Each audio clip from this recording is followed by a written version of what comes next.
Moments ago, Keir Starmer, the man who once vowed to bring calm and competence back to British politics, lost it all. His temper, his authority, his grip on power, gone. And who drove him over the edge? Nigel Farage, the man everyone dismissed, just sparked the biggest political meltdown in modern British history. What you're about to witness will leave you stunned, because Britain has never seen chaos like this before. 12:17 p.m., Westminster. The air in the chamber is electric. Too tight. Too tense. You can almost feel it through the screen. Prime Minister Starmer sits stiffly, papers before him, jaw locked. Across the benches, Nigel Farage rises slowly. No shouting, no gestures, just that icy, unshaken stare. Mr. Speaker, he begins, his tone slicing through the noise. The Prime Minister promised control. He promised competence. What we've seen is collapse. Every word lands like a blow. Immigration failures, economic turmoil, promises shattered one by one. Farage's voice is calm, precise, but the impact is devastating. Starmer tries to stay composed, but his hand quivers. He adjusts his tie, eyes darting, pretending to read notes that no longer matter. The tension thickens with every line. Farage presses on, steady, focused, lethal. The British people voted for leadership. What they got was weakness dressed as virtue. Murmurs ripple through the chamber. Cameras close in. Starmer's face tightens.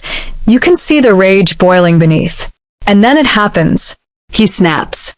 Starmer leaps from his seat, finger pointing, voice cracking with fury. "How dare you lecture me about leadership?" he shouts. The chamber falls silent. MPs stare, stunned. Even his own front bench recoils. This isn't passion. It's pure, unfiltered rage before the nation's eyes. "You've spent your life poisoning this country." Starmer bellows, voice trembling, words echoing off the green benches and centuries of order. The speaker calls for calm, once, twice, 3 times, but Starmer's gone. He's pacing, shouting, defying every rule of the House. The Prime Minister of Britain, red-faced and raging, is unraveling live on television. No spin can hide this. No aid can save him. The mask has fallen, revealing everything beneath. Then the speaker rises, voice firm. Order. Standing Order 43. The words hit like a thunderclap. Silence. Gasps ripple through the hall.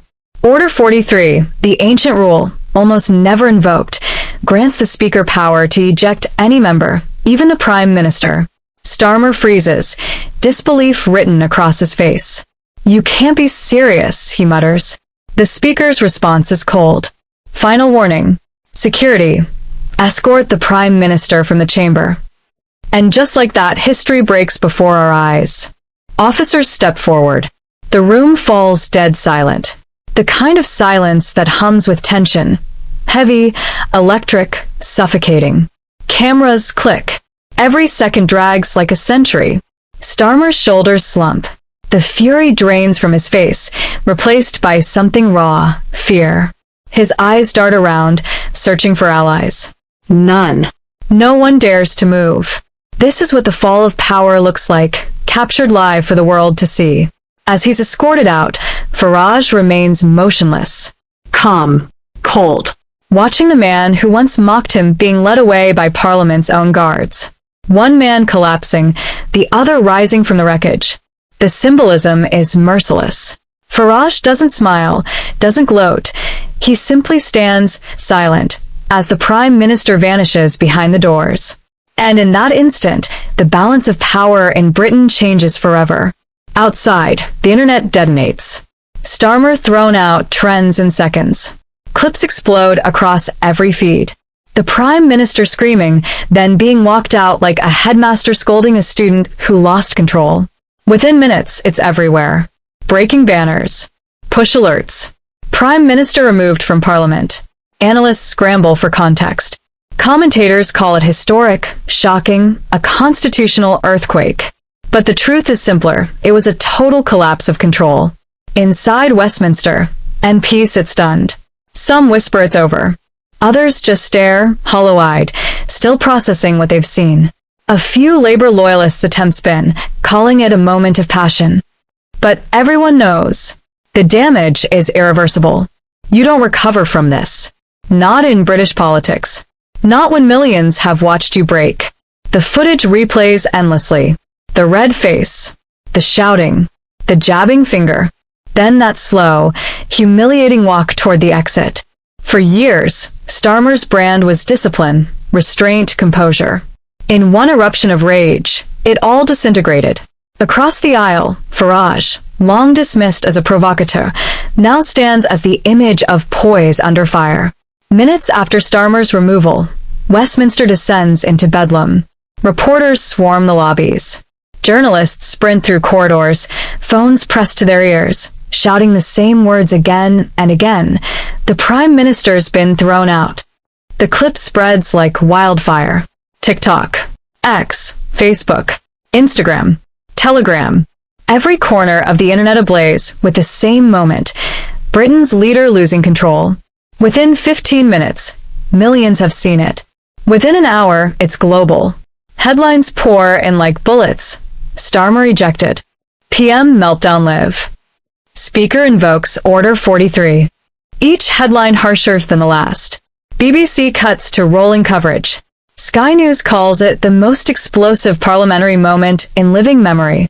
International networks interrupt broadcasts. CNN, Fox News, Al Jazeera. Every anchor's face says the same thing. Disbelief. This isn't just politics. This is history, unfolding in real time, and Britain will never be the same again. Being rewritten in real time. Inside number 10, panic erupts. Advisors sprint between offices, phones ringing endlessly. Staff whisper about resignations. Ministers shut their doors. One senior aide mutters, "It's done." But no one dares say it aloud. For 2 hours, silence from Starmer. No statement. No denial. Nothing. Just emptiness. And that silence is lethal, because when you say nothing, the world fills in the blanks for you. Farage knows exactly how to seize the moment. Just hours after the chaos, he steps before the cameras outside Parliament. Calm. Controlled. His voice low, measured, almost compassionate. What we saw today, he begins, wasn't leadership, it was collapse. A man unable to defend his record, so he lashed out instead. Reporters lean forward, captivated. There's no shouting, no drama, just quiet conviction. The contrast is devastating. He pauses deliberately. Britain deserves better than emotional outbursts. Britain deserves composure, strength, honesty. Every line lands like a hammer because he's not performing. He's steady, deliberate, letting the silence speak louder than words. Within hours, the clip explodes online. Millions watch the defining image of the day, one man unraveling in fury, the other standing calm in the storm. Meanwhile, the Labour Party begins to fracture in real time. WhatsApp leaks, frantic messages, whispers of irreparable damage. Anonymous briefings flood the press. Starmer humiliated the government, shattered its credibility. Across Britain, public outrage ignites. From Manchester to London, focus groups erupt. Radio shows fill with angry callers, furious, embarrassed, disgusted. He looked unhinged. One caller fumes. If that's leadership, we're doomed. Pollsters move fast. The numbers collapse overnight. Approval ratings plunge by double digits. Words like unstable, unfit, unhinged dominate headlines. For the man who built his brand on composure and calm, it's a fatal irony. Every morning paper carries the same image. The Prime Minister being led out, head down, shoulders slumped, flanked by security. It doesn't read as authority. It screams defeat. Inside Parliament, MPs sit in stunned disbelief. Some whisper it felt like Thatcher's fall. Others compare it to Brexit, a single instant that rewrote everything. A political earthquake. You could feel the power drain out of him. One Conservative MP mutters. Even Labour loyalists can't defend him. He just snapped. A cabinet minister confides privately. The party's media machine crumbles. Spin doctors try to sell it as passion under pressure. No one's buying it. As night descends, number 10 remains in darkness. Cameras crowd the gates, waiting for any sign of life. Nothing. Not a word from the Prime Minister. The nation's leader, silent, hiding from the storm he unleashed. The press begins to mock the absence. Where is Starmer trends worldwide. Late-night hosts turn it into a punchline. The image of power replaced by the silence of shame. But the public isn't laughing, because this isn't just embarrassment, it's collapse. Across Britain, something changes. For years, the political elite mocked Farage as a sideshow, a disruptor who could never lead. But now, the contrast is brutal. Starmer looks weak. Farage looks controlled. In a single day, the roles have completely reversed. The media narrative is locked. Analysts call it the defining turning point of British politics. Insiders whisper that Farage has achieved what no one else could, exposing the fragility of the establishment itself. By dawn, the numbers speak louder than any speech. Reform UK's website crashes under record traffic. Membership applications triple. Donations surge in waves. Local branches overflow with new volunteers. A movement born from one man's composure and another man's collapse. The message cuts deep, simple, powerful, undeniable. Britain's Prime Minister lost control. Nigel Farage didn't. The morning after Starmer's ejection, Westminster feels like a battlefield. Every corridor, every office, every committee room hums with quiet panic. Politicians cluster in corners, phones to their ears, still trying to grasp what just happened. Standing Order 43, revived after centuries, has rewritten the rules of British politics overnight. Experts scramble for clarity, but even they sound unsure. We've never seen this applied to a sitting Prime Minister, one constitutional scholar admits. But technically, it's allowed. Practically, it's unprecedented. Inside Parliament, the atmosphere is electric. MPs can barely look each other in the eye. Conservatives sense blood. Reform UK feels vindicated. Labour stands frozen. Behind closed doors, cabinet ministers hold emergency sessions, desperate to stop the bleeding. Deputy Prime Minister Angela Rayner reportedly slams doors, demanding answers. Rumors of no-confidence votes spread like wildfire. Senior backbenchers quietly draft letters. The party's entire power structure, decades in the making, is crumbling in real time. One senior aide murmurs what everyone's thinking. We're watching a leadership collapse live. Outside, Farage strikes again. Calm, deliberate, he faces the cameras, repeating the contrast now etched into the nation's mind. One man lost control. One man stayed composed. One stands for chaos, the other for stability. This, he declares, is what Britain deserves. Every line lands perfectly. Every pause deepens the divide. Starmer, out of control. Farage, untouchable. Public opinion flips faster than pollsters can track it. Within hours, Reform UK's numbers explode. Donations flood in. Local chapters report record turnout. The political earthquake isn't slowing. It's gathering momentum.